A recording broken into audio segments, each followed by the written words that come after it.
여드름을 악화시키는 원인이 또 하나 있어요. 금물입니다. 안녕하세요. 올바른 피부를 연구하는 더말의 피부과 전문의 김동환입니다. 저희 영상을 보시는 분들 중에서 10대 분들도 있고 10대 자녀를 둔 부모님도 있을 것 같은데요. 오늘은 청소년 학령기 때 피해가기 어려운 여드름 관리법에 대해서 얘기해 보려고 합니다. 건강하고 깨끗한 피부를 위해서는 바로 이 10대 때 여드름이 발생하는 시기를 잘 넘겨야 하는데요. 어떻게 하면 여드름 증상을 좀 더 줄이고 흉터를 남기지 않게 잘 관리할 수 있을까요? 지금부터 하나씩 꿀팁을 알려드리도록 할게요. 적을 알고 나를 알면 백전백승이란 말이 있죠? 여드름 피부를 관리하기 위해서는 왜 학령기 때 여드름이 많이 나는지에 대해 먼저 알아보면 도움이 됩니다. 10대는 피부 재생력이 좋은 시기이기도 하지만 2차 성장 이후 성호르몬인 안드로겐이 아주 왕성하게 분비가 됩니다. 근데 이 안드로겐은 피지선을 자극해서 과도한 피지 분비를 유발합니다. 이렇게 많아진 피지가 좁은 모공을 막아버리면 여드름균이 활동이 왕성해지면서 빨갛게 염증성 여드름이 생기거나 화이트헤드, 블랙헤드와 함께 염증은 없지만 오돌토돌하게 올라오는 면포성 좁쌀 여드름이 나타나게 됩니다. 그리고 여드름을 악화시키는 원인이 또 하나 있어요. 청소년 시기는 공부를 참 열심히 하는 시기잖아요. 아무래도 학업 스트레스가 많죠. 잠을 충분히 자지 못하는 경우도 있고요. 우리가 스트레스를 받으면 이 코티솔 호르몬이라는 분비가 되는데요. 이 호르몬이 나올 때 성호르몬인 안드로겐이 함께 분비가 됩니다. 그래서 학업 스트레스가 많을수록 여드름이 생기고 심해질 확률이 높아지는 악순환이 생기게 됩니다. 또한 이 코티솔 호르몬이 정상적인 염증을 억제하는 역할을 하는데 스트레스와 수면 부족 때문에 과도하게 빨리 소진이 되게 되면 염증이 잘 안 가라앉고 여드름이 오래 지속되게 됩니다. 이것을 코티솔 스틸 신드롬이라고 합니다. 성호르몬은 어쩔 수 없지만 되도록 스트레스를 줄이고 충분한 수면을 유지하는 것이 좋은데요. 항상 그럴 수는 없으니까 그럼 학령기 여드름 피부를 어떻게 하면 관리하면 좋을지 알아볼까요? 여드름이 많이 나는 청소년 분들은 대개 지성 피부인 경우가 많습니다. 아무래도 유분이 많다 보니 피지 분비량이 많아서 여드름이 생길 가능성이 더 높아지는 건데요. 얼굴에 기름이 자주 끼고 여드름이 더러운 거라고 생각해서 세수를 여러 번 하시는 경우가 있어요. 자주 세안하면 얼굴이 더 깨끗하고 괜찮지 않을까 생각할 수 있지만 오히려 잦은 세안은 피부를 과하 자극하고 피부의 pH 수치를 높여서 여드름균이 증식할 확률을 높이게 됩니다. 우리의 피부는 pH 5.5의 약산성인데 세수를 자주 하면 피부 장벽이 약해져서 건조해지고 오히려 pH 수치도 높아집니다. 그래서 아침에 한 번, 자기 전에 한 번, 혹은 심한 분들은 점심에 너무 기름기가 많을 때 또 한 번 이렇게 최대 2-3번 정도만 세수를 하면 좋아지고요. 세안제는 부드럽게 세정이 되면서 약간의 각질 정리나 피지 정리가 되는 효소 세안제나 더 민감한 경우 약산성 겔 세안제 제품을 쓰는 게 도움이 됩니다. 여드름 피부인 분들은 보습제를 사용할 때 피지 분비 억제에 도움을 주는 니코티나미드 성분이 포함된 제품을 써주시면 좋습니다.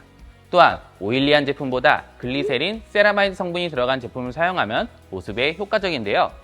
글리세린 성분은 수분을 가둬놓는 기능을 하는데 너무 과용량이면 오히려 피지 분비를 막아서 여드름 트러블을 유발할 수 있으니 글리세린 액을 단독으로 사용하는 것은 금물입니다. 여드름 피부인 분들은 화장품도 아무거나 쓰지 않죠. 되도록이면 기름기가 적으면서 항균, 각질 제거 효과가 있는 것을 찾는데요. 대표적인 것이 살리시산과 벤조일 폭사이드 성분입니다. 살리시산 성분은 각질과 피지 제거, 항균 효과가 있는데요. 보통 0.5% 이상이 함유되면 효과를 볼 수 있고 의약품은 2%까지 함유되어 있습니다. 일반적인 알코올 성분과 달리 피부 자극이 적어서 면도하거나 털이 있는 부위도 따갑지 않게 사용할 수 있습니다. 벤조일 폭사이드인 BPO는 여드름균의 의약품으로 약국에서 구입이 가능한데요. 항균 효과가 있습니다. 이것은 농도가 다양한데 처음부터 높은 것을 쓰면 여드름 효과뿐만 아니라 피부 발진 자극이 생기므로 2% 정도 선에서 올리지 않는 것이 좋습니다. BPO는 단독 제제를 오래 쓰면 내성이 생기는 단점이 있어서 클린다마이신 혼합 제제인 듀약이나 아다팔린 혼합 제제인 에피듀오를 좀 더 처방하게 되며 클린다마이신 혼합 제제가 피부 자극이 더 적어서 먼저 시작하고 추후 적응이 되면 아다팔린 혼합 제제를 사용해 보시는 것이 편합니다. 여드름이 유독 헤어라인이나 이마 쪽에 많이 나는 분들은 나의 생활 습관을 한번 생각해 볼 필요가 있어요. 왁스 같은 헤어스타일링 제품을 자주 사용하는지, 머리를 감을 때 거품을 완전하게 닦아내지 않는지 체크해 보셔야 합니다. 헤어스타일링 제품이나 샴푸나 린스의 실리콘 성분은 모공을 막아서 여드름 증상을 악화시킬 수 있기 때문에 이렇게 흐르는지 보고 항상 깨끗하게 물로 씻어서 잔여물을 잘 없애주시는 게 중요합니다. 요즘 중고등학생분들도 화장을 하는 경우가 있는데요. 여드름을 가리기 위해서 커버력이 강한 제품을 사용하는 경우가 있는데 이런 경우 모공의 피지 배출을 막아서 오히려 여드름을 더 악화시킬 수 있습니다. 그리고 화장품 성분 중에 알코올이나 시트러스, 페퍼민트, 유칼립투스 같은 성분이 들어간 제품들이 있어요. 화한 느낌을 줘서 뭔가 피지를 더 잘 닦아줄 것 같지만 오히려 피부를 과자극해서 피부 장벽을 약하게 하고 여드름을 심하게 할 수 있으니 여드름이 있다면 이런 성분은 피해주세요. 마지막으로 여드름이 붉고 고름이 나는 화농성 여드름 상태에서는 손으로 짜지 마시고 바로 피부과로 오셔서 여드름 관리를 받으시는 게 좋습니다. 청소년기에 여드름 관리를 잘못하면 피부가 패이면서 보기 싫은 위축성 흉터로 남게 되는데요. 이러한 흉터를 남기지 않기 위해서 마지막 치료 시기가 바로 여드름이 붉게 나 있는 상태입니다.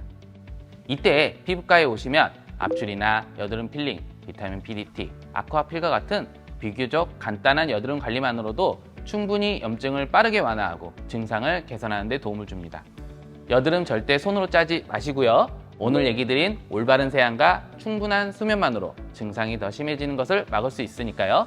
여드름 오늘부터 자극 주지 마시고 부드럽게 잘 다뤄주시면 좋을 것 같습니다. 지금까지 피부과 전문의 김동아였습니다.